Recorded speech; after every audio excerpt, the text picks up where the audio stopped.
देखो next topic क्या है, ऑर्गेनिक केमिस्ट्री का comparison between organic and inorganic compounds. ठीक है, तो यहाँ पर देखना, अभी हमने इसके पहले क्या देखा था, ऑर्गेनिक कंपाउंड्स क्या होते हैं, इनऑर्गेनिक कंपाउंड्स क्या होते हैं। ठीक है, ऑर्गेनिक कंपाउंड्स कौन से होते हैं, जो हमें नेचर से मिलते हैं, प्लांट्स और एनिमल से। इनऑर्गेनिक कंपाउंड्स क्या होते हैं, जो हम लेबोरेटरीज में बनाते हैं, जिसको मैन मेड भी बोलते हैं। ठीक है, तो ये हमने देखा था। और इसमें क्या, इसके कंपैरिजन देखते हैं। तो सबसे पहला क्या, देखो कैरेक्टरिस्टिक्स है ऑर्गेनिक कंपाउंड और इनऑर्गेनिक कंपाउंड। ठीक है, कैरेक्टरिस्टिक्स में देखो सबसे पहला क्या है, प्रेजेंस ऑफ कार्बन। ठीक है, तो क्या होता है, ऑर्गेनिक कंपाउंड में carbon is a necessary element in every organic compound.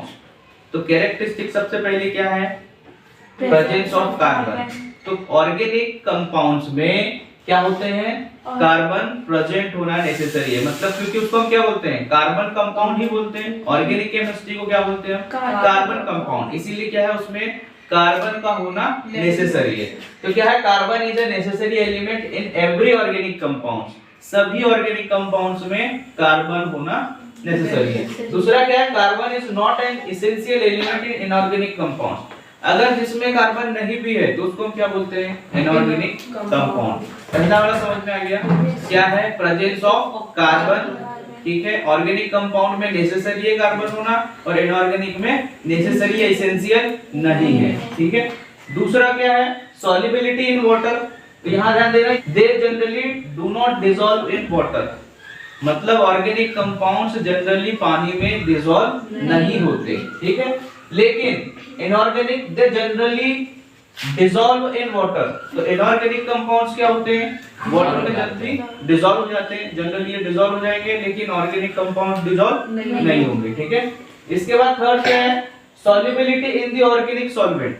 तो जो चीज देखो, एक तो पहला सॉल्युबिलिटी किसमें देखते हैं, वाटर में, और दूसरी सॉल्युबिलिटी चेक की जाती है ऑर्गेनिक और इनऑर्गेनिक कंपाउंड्स। तो यहाँ पर किसके लिए बोलते हैं, solubility in the organic solvents.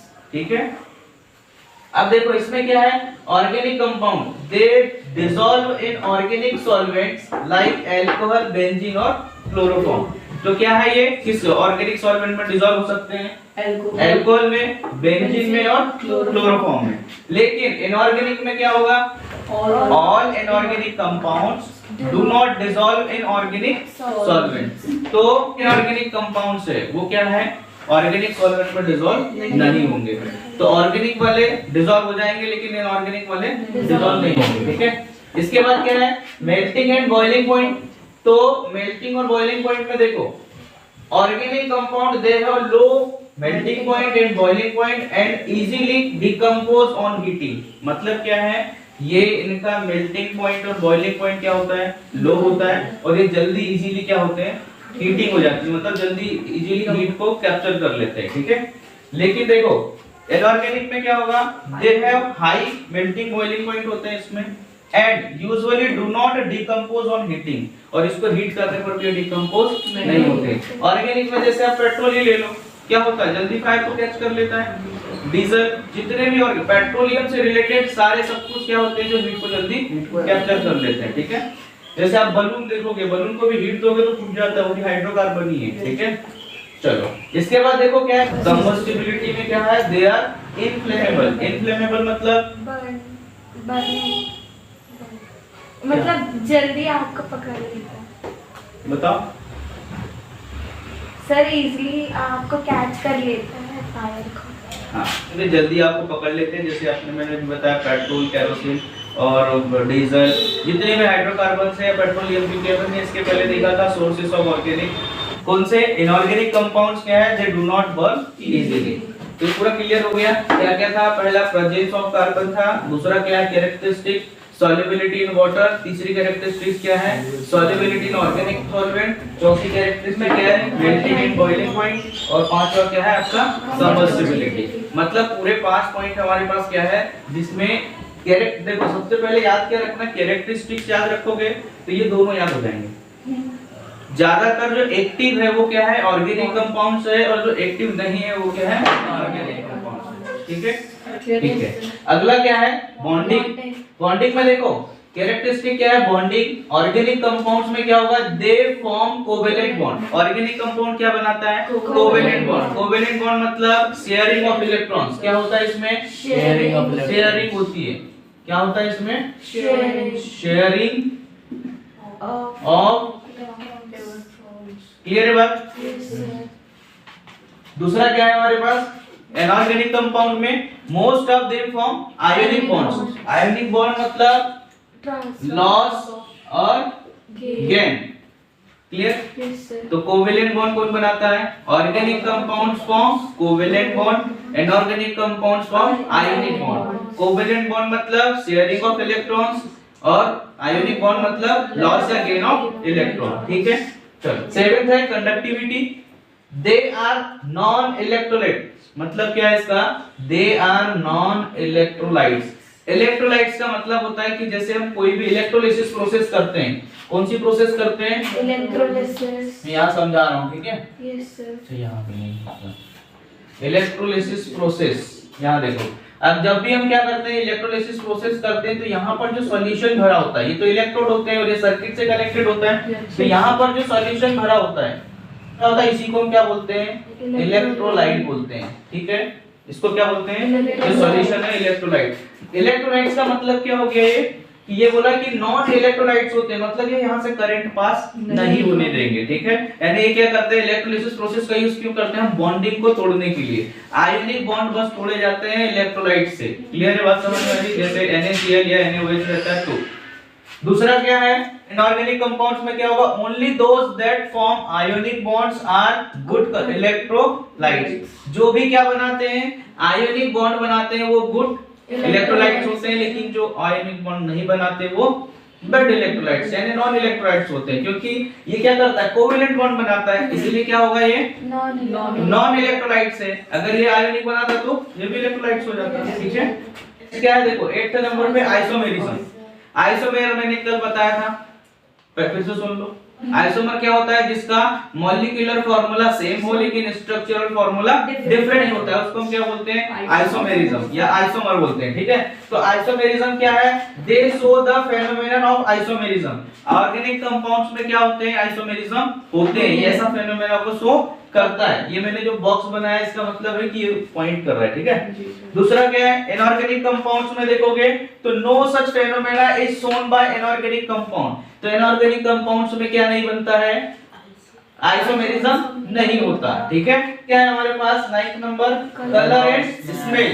तो देखो यहाँ पर organic compound characteristic colour and order. तो यहाँ पर क्या है इसका कि ऑर्गेनिक कंपाउंड के पास एक अपना कैरेक्टरिस्टिक कलर और ऑर्डर दोनों होता है, लेकिन इनऑर्गेनिक में क्या होता है? Most of them are colourless and odourless. तो जो भी इनऑर्गेनिक कंपाउंड्स है वो क्या होते हैं? कलरलेस और ऑर्डरलेस होते हैं।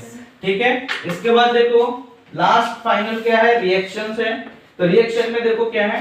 Molecular reactions are slow due to the presence of linkage. This reactions never proceed to completion. इसका मतलब कि मॉलिक्यूलर रिएक्शंस जो है इसमें स्लो होती है। कारण क्या है स्लो होने का? बात समझ में आ रही है? इसमें मॉलिक्यूलर प्रोसेस जो है वो स्लो होती है reaction due to the presence of linkage. किसके कारण? Linkage. This reactions never proceed to completion. तो इसमें क्या होता है? सारे जो है लिंक्ड होते हैं। लिंकेज का मतलब क्या है? सारे लिंक होते हैं। जैसे अपन ने कार्बन चेन पढ़ा था, तो कार्बन से कार्बन सारे क्या है? लिंक्ड है। तो ऑर्गेनिक कंपाउंड्स क्या होते हैं? लिंक्ड होते हैं, इसीलिए इनकी प्रोसेस क्या होती है कि इनकी मॉलिक्यूलर रिएक्शंस क्या होती है? स्लो होती है। लेकिन ionic reactions are fast and covalent reaction are slow. ये वही चीज है कि इनऑर्गेनिक में क्या होगा? आयोनिक जहां पर होगा वो क्या होती है? फास्ट रिएक्शन होती है, लेकिन जहां पर कोवेलेंट बॉन्ड होते हैं वहां पर क्या रिएक्शन? स्लो ही होती है। समझ में आ रही है बात? क्योंकि देखो आयोनिक में क्या होगा? जल्दी लॉस करना है, लॉस कर लेगा, गेन करना है, गेन कर लेगा, लेकिन शेयरिंग में क्या होता है? समय लगता है। ठीक है, समझ में आई? ये पूरी हमारे पास क्या है?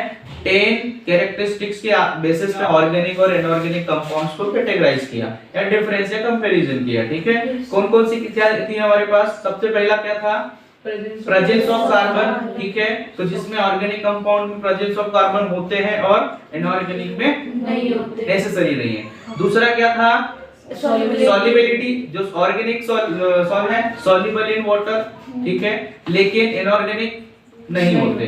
तीसरा क्या था हमारे पास?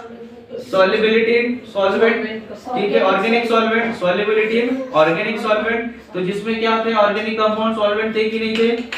थे, पर इनऑर्गेनिक नहीं थे। और वाटर में सर नहीं थे। सॉल्युबिलिटी इन और सॉल्वेंट बताओ क्या है?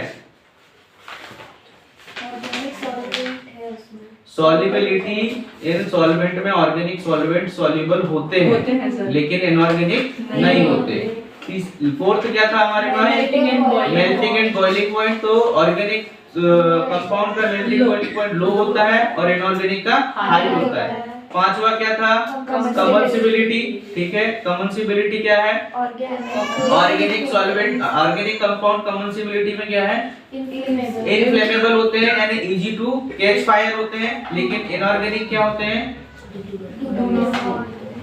Do not catch fire easily. Do not catch fire easily, inorganic, ठीक है। उसके बाद हमारे पास 6 क्या था? बॉन्डिंग। तो ऑर्गेनिक कंपाउंड क्या बनाते हैं? Covalent bond. इनऑर्गेनिक कंपाउंड क्या बनाते हैं? Ionic bond. यानी कोवेलेंट बॉन्ड मतलब शेयरिंग ऑफ इलेक्ट्रॉन्स है और आयोनिक बॉन्ड मतलब गेन या लॉस ऑफ इलेक्ट्रॉन्स है। उसके बाद क्या था हमारे पास? कंडक्टिविटी। तो ऑर्गेनिक सॉल्वेंट क्या होते हैं? नॉन इलेक्ट्रोलाइट होते हैं, मतलब ये कंडक्टर नहीं होते इलेक्ट्रिसिटी के। लेकिन इनऑर्गेनिक कंपाउंड्स गुड कंडक्टर या गुड इलेक्ट्रोलाइट्स होते हैं, जिसमें इलेक्ट्रोलिसिस प्रोसेस में ही इसका यूज करते हैं। क्लियर? इसके बाद में क्या है हमारे पास? आइसोमेरिज्म। आइसोमेरिज्म मतलब जिसका मॉलिक्यूलर फार्मूला सेम हो लेकिन स्ट्रक्चरल फार्मूला डिफरेंट हो। तो वैसी ऑर्गेनिक कंपाउंड क्या होता है? आइसोमेरिज्म को फॉलो करता है या शो करता है, ये फेनोमेना दिखाता है, लेकिन इनऑर्गेनिक नहीं दिखाता। कौन सा फार्मूला, कौन सा फेनोमेना नहीं दिखाता? आइसोमेरिज्म का, ठीक है। उसके बाद क्या है? ये ऑर्डर्स होते हैं इसमें, कलर और ऑर्डर दोनों होता है किसमें? ऑर्गेनिक कंपाउंड्स में। जैसे आप पेट्रोल की देखोगे, स्मेल कितनी खुशबू अच्छी लगती है, सभी को अच्छी लगती है। तो ये ऑर्डर और इसमें कलर होता है, लेकिन इनऑर्गेनिक में क्या होते हैं? ऑर्डरलेस और कलरलेस होते हैं। उसके बाद हमारे पास क्या था? रिएक्शन। तो रिएक्शन क्या होती है? ऑर्गेनिक कंपाउंड्स की रिएक्शन स्लो होती है क्योंकि इसमें लिंकेज प्रॉपर्टी है, एक कैरेक्टरिस्टिक होती है। लेकिन इनऑर्गेनिक क्या होता है? फास्ट होता है क्योंकि इसमें आयोनिक बॉन्ड है। और कोवेलेंट बॉन्ड वाली रिएक्शंस क्या होती है? स्लो। खत्म, ये पूरा रिकैप खत्म हो गया है ना।